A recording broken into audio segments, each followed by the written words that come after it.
Before algorithms decided what you should watch, before trending tabs, before recommended for you sections, before opening weekend box office was all that decided what mattered, before movies lived and died in the first 72 hours, there was VHS. And there was the video rental store. Not a brand, not a platform, a place. A place where you wondered, where you judged movies by their box art, where you picked something you'd never heard of because it looked awesome, it looked scary, it looked sexy, it looked dangerous or interesting. Maybe just weird and different. And that is the part people have forgotten. VHS didn't reward movies that were safe. It rewarded movies that were interesting enough to take home. And because of that, VHS and video rental stores didn't just preserve films, they created legends. So let's go back to the VHS aisles of our memories. Pop that tape in. I got you. Let's go do this.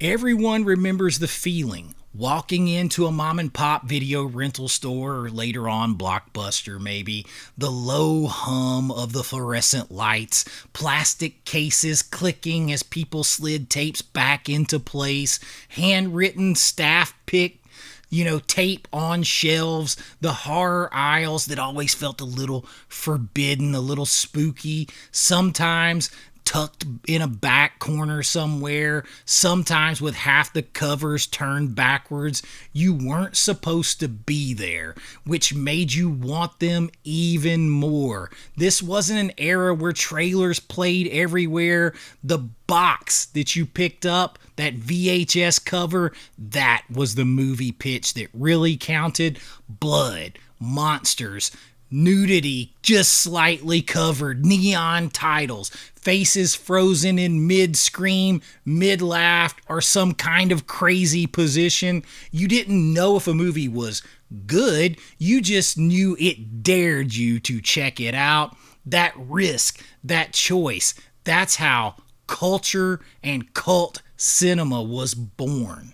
These movies were discovered. They weren't really so much marketed. Movies like The Evil Dead, for instance, it didn't become a legend through marketing, through money being thrown after it, through P&A, as they call it. They became legends through discovery. The plot of Evil Dead, it was very simple. 5 friends, a cabin in the woods, an ancient book, evil unleashed. But what made it unforgettable wasn't the story, it was the feeling that it gave you. It was raw, dangerous, unpolished, like it wasn't meant for everyone. You saw the box, the screaming faces, the arm up out of the ground, and you knew this wasn't like the movies on TV. And when you watched it, it didn't feel like a studio movie. It felt like something that you got away with, like you weren't supposed to have. And it was talked about in hush whispers. That's how Bruce Campbell became a legend. Not because Hollywood crowned him, not because he was the prototypical leading man, but because people kept renting Ash. They wanted to see Ash again and again and again. These movies also represented an era when failure didn't mean the end. Nowhere is that clearer than John Carpenter's The Thing. Audiences in 1982 were not ready for the paranoia, the bleakness, the ending that was ambiguous with no answers. The movie failed critically and theatrically when it came out. People were coming off of E.T. and they didn't want to have it. They wanted friendly aliens.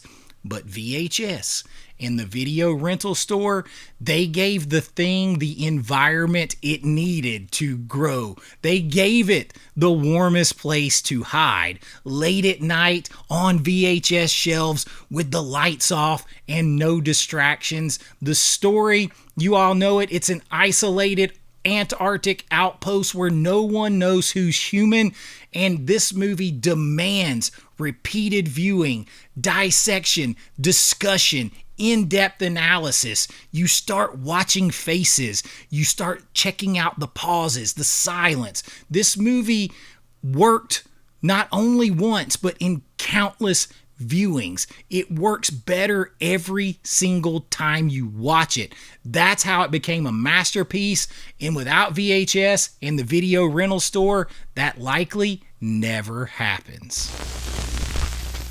Then those two things, the VHS rental store and the VHS, combined to save movies that were even too strange for the wild 80s. Yes, believe it or not, some couldn't find their home, like Big Trouble in Little China. It confused people in theaters, 100% just confused them. Was it action? Was it comedy? Was it fantasy? Was it horror? Was it martial arts?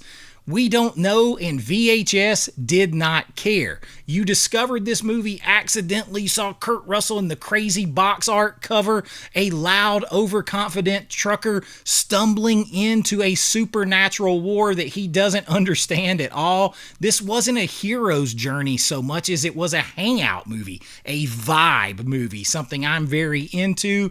And because people kept renting it and quoting it and replaying it, it became embedded in our pop culture, in the popular zeitgeist. Kurt Russell stopped being just a movie star and he became a cult icon. And it was thanks to VHS and the video rental store.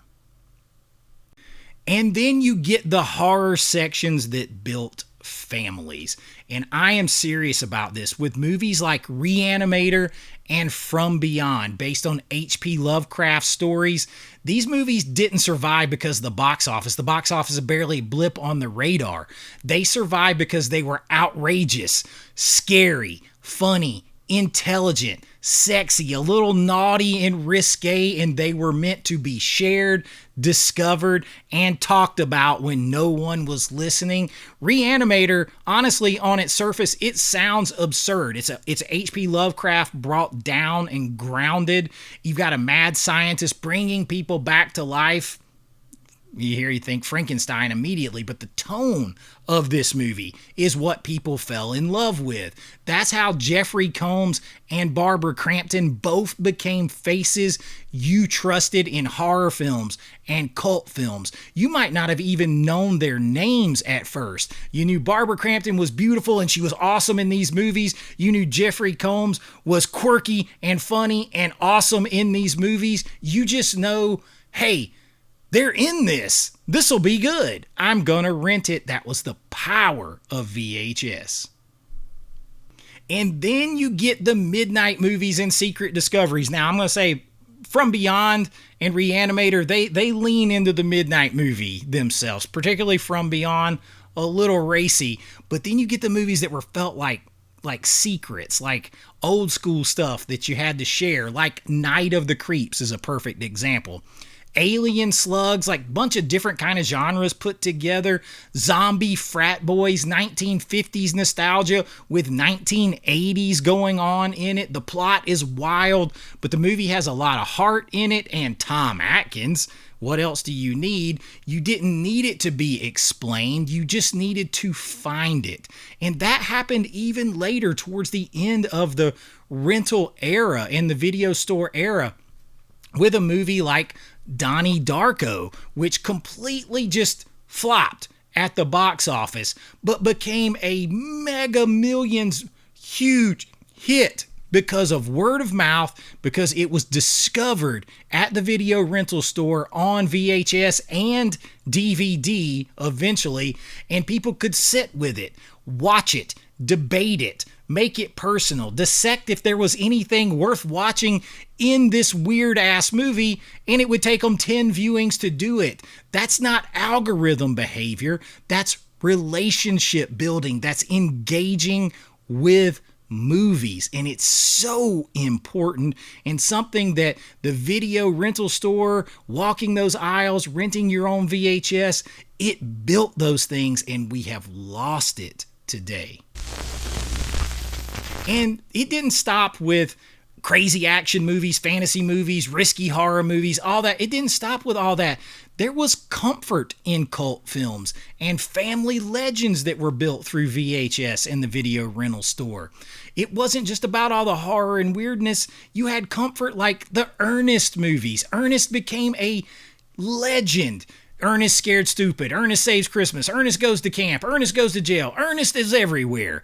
It wasn't prestigious, it was reliable, it was fun. Kids rented them constantly. I was one. That's how Jim Varney became beloved, became famous, because of VHS and video rental stores. Without it, we may never know movies like this. We didn't find them through hype, but through familiarity. The same thing later on with Hocus Pocus, and that's hard to imagine now. That was a flop upon release, but repeated rentals and then repeated showings on TV turned it into the biggest Halloween movie arguably there is, like biggest Halloween family movie that there is. It's a pop culture icon, rescued, saved by VHS and the video rental store. And then you get the actors built by VHS, the video rental store, and cult movies. A lot of them we've mentioned. Tom Atkins is the guy you trusted in horror. Halloween 3, The Fog, Night of the Creeps, Thrill Me, Barbara Crampton in every movie with Jeffrey Combs, Reanimator, From Beyond, she's in Chopping Mall, all of these kind of movies. And same thing with Linnea Quigley, Return of the Living Dead, she's in every B-movie horror that you can find. Catherine Mary Stewart became someone you recognized before you knew her name. She's in Night of the Comet, she's in Mischief, all kinds of movies that lived on VHS and were found via the video rental store. Even people like Jamie Lee Curtis, she built her Scream Queen icon on VHS. It wasn't just Halloween. Halloween didn't fade. VHS wouldn't let Halloween fade, even when it was a hit in the movie theaters. But then she did all kinds of other movies very similar, like Prom Night, so on. And those lived and were found and discovered and rewatched on VHS. Repeated viewings turned these actors into giant icons. And they weren't so much celebrities, they were part of your family. They were kind of like companions that you could count on that were in this weird little world that VHS and the rental stores allowed us to discover, and we were all in it together. And that's why the magic is so hard to recreate now. No matter how much we go back and they try legacy sequels and reboots and all this stuff, the films don't have the same look, the same feel. They don't have the same risk to them. They don't have the same time to breathe. Streaming is too convenient, but it's very fleeting. Movies disappear. Algorithms decide what matters. Nothing stays long enough to imprint on the popular zeitgeist. You choose a movie when you went to a video rental store, it demanded commitment. You had to go, drive there, get out, walk the aisles, look at the box art, read the back, the couple of sentence blurb, pay for it, take it home. You had to live with your choice. You were going to watch it once you did that. There was no starting it and 2 minutes later forgetting about it and saying, I'll try something else. And because of that, movies didn't just play. They weren't just on in the background. They weren't just content. They were part of our lives. They were important. They were culturally relevant. They were shared. They brought us together. We discussed them. They stuck. They mattered in a way that they cannot matter today. And that's the reason that those movies all still feel bigger. That's the reason that Hollywood chases that sort of borrowed cultural relevance for movies today. These movies and the people in them feel bigger than all of the modern content because it's content. It went from movies to content. Those movies earned it. They earned that spot in your life and in pop culture. They were discovered, shared, rewatched, and loved. VHS didn't chase relevance. It built relevance one rental at a time. One piece of badass cover artwork at a time. And that's something that, unless we really change and take the guardrails off and start taking risks and let art be art again and let movies find their audience, we may never get back. So I'm kind of interested, as I've been thinking about this more and more, what movie did you discover first at a rental store that you can think back and think of that was bizarre, or a cult film that you just came to love, or maybe it was a blockbuster that you discovered at a VHS rental store and it became part of your identity, something that you put posters on the wall for, that you have to own every version of? I want to know, and I want to share it with you and everyone here. I want to talk about it. So drop it in the comments. Let's get this discussion going, because I got another big idea. Based on this, I'm getting back behind the camera again myself to make another movie very soon. If this is your first time here, I've made about 8 feature films. You can find them out there on streaming and physical media. I'm ready to go behind the camera one more time at least, but I want to take in your opinions. I want to know, across all of you, what movies hit you the most? What would you like to see brought back again? So let me know. If you enjoyed this, please like and subscribe. It really helps out the channel. We do all kinds of stuff here.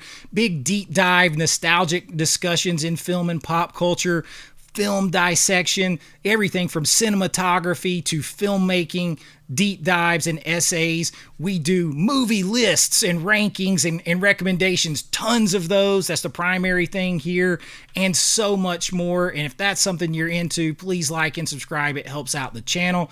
You could consider joining my Patreon, help support me. That really helps support the channel, and you'll get your name and lights on every video, behind the scenes looks at my filmmaking, special members only videos, 4K reviews, other kinds of videos, and all of that really does help me and the channel so much. So does sharing the videos, spreading the word, commenting, all of that stuff. Let's widen out this pop culture family. And until next time, be kind, rewind like always. This is Chase with AV Pop Culture, and I'll see you real soon.